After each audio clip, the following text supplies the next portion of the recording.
Meu nome é Paulo Guimarães, eu sou diplomata brasileiro de carreira, já estive morando em alguns países da Escandinávia, como Suécia, Noruega, e estou em breve partindo para servir como ministro conselheiro na Embaixada do Brasil em Copenhague, na Dinamarca.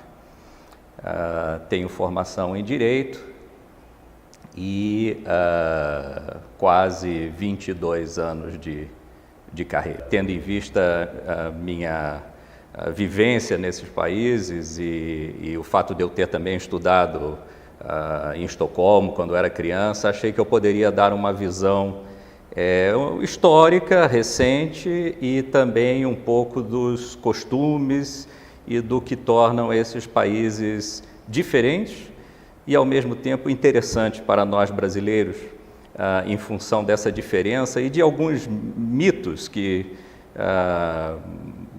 atravessam o mundo sobre o modelo nórdico e o tipo de civilização que esses países construíram.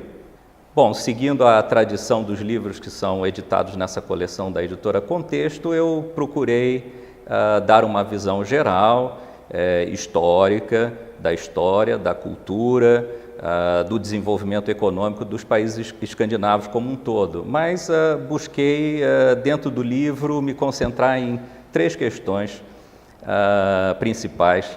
A primeira dela é um pouco tentar responder, tentar passar para o leitor uma ideia de como esses países que no passado não foram países dos mais poderosos e dos mais ricos dentro do contexto europeu, como foi que eles puderam atingir um nível tão elevado de riqueza e de bem-estar para a sua população em basicamente um século.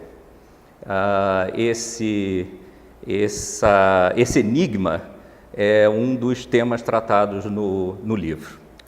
Outra questão interessante para o leitor dentro do livro é o processo histórico, cultural, político que levou esses países a abrigarem sociedades das mais egalitárias, né? Igualitárias no mundo. Para nós brasileiros, que sabemos que vivemos num dos países de renda mais desigual, é interessante estudar esse exemplo escandinavo e ver até que ponto, dentro do possível, respeitando a nossa história e evolução política, até que ponto determinadas políticas podem ser não imitadas, mas podem inspirar determinadas ações, iniciativas no Brasil.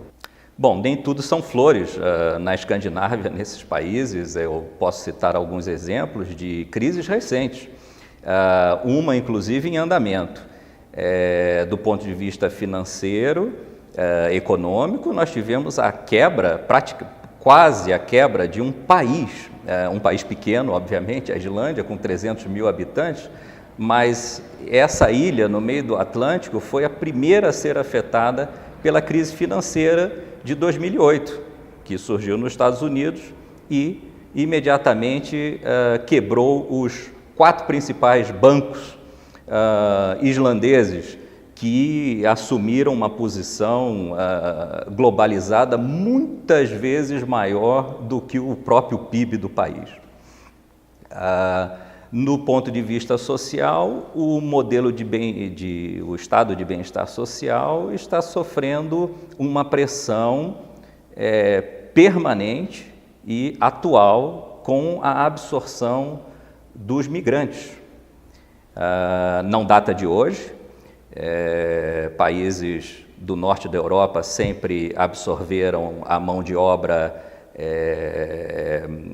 excedente dos países do leste europeu, alguns países asiáticos, alguns países em crise na África, mas o volume de migrantes que estão chegando na Europa e nos países nórdicos, em particular vindos do Meio Oriente, tem levantado questões sobre a real e efetiva possibilidade do modelo de bem-estar social nórdico dar certo, mesmo numa sociedade plural, mais heterogênea, multicultural, como ela está se transformando pouco a pouco. Ainda representam os migrantes menos de 10% da população, mas não deixa de ser um número importante, substantivo.